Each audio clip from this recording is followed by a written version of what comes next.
Jaa!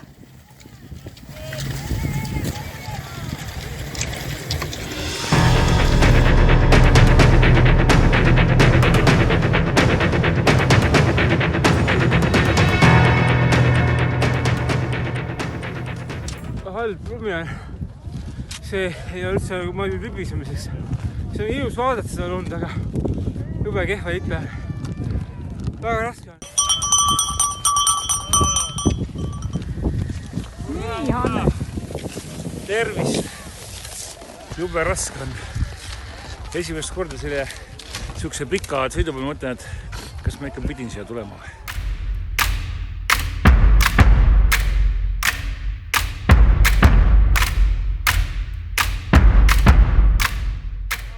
Iseenesest täiesti okei, aga viimased 5 kilomeetrit siin allamäge oli selline vastutuul ja sa lihtsalt lükkad ja kuhugi ei jõua. Aga praegu mõtlen, et need saamid, kes selle ekspeditsiooni Gröönimaal tegid ja kes siin sõitsid, on täitsa hullud. See on selline, kogu see asi on väga raske ostada. Suht on jamma. Väga rasked olud on ja. No ikka küll mole, jah. Tuul on. See on ebameeldiv. Mis on raske? Sihukest sellist väsimust, et nüüd väsinud, sihukest ei ole. Eks selline loomulik väsimus on loomulikult.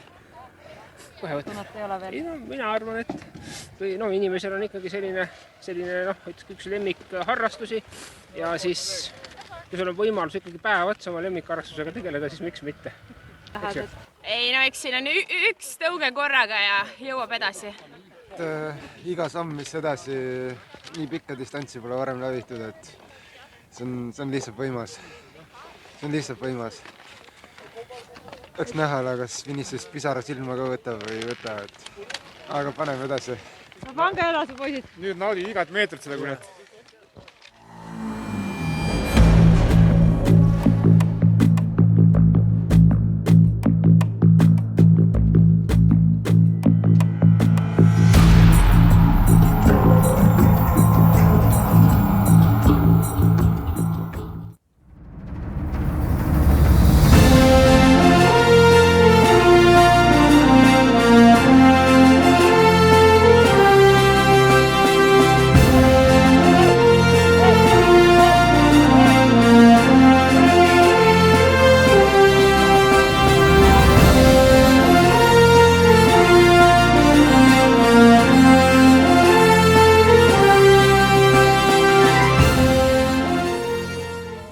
Et kui sa nagu stardid, eks ole, siis sõidad 20 kilti ja 30 kilti ja mõtled, et täitsa, kuidas see võimalik on, 170 on veel.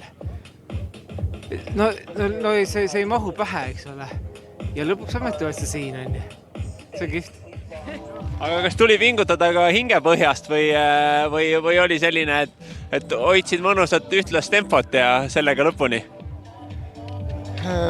Püüdsin mõnusat tempot hoida, aga siin ei saa, siin tuleb hingepõhjas ka kõik kokku kraapida ja lihtsalt mitte alla anda. Kati, rõõm näha sind finišis. Pull õnnest väriseb. Aga see on hea.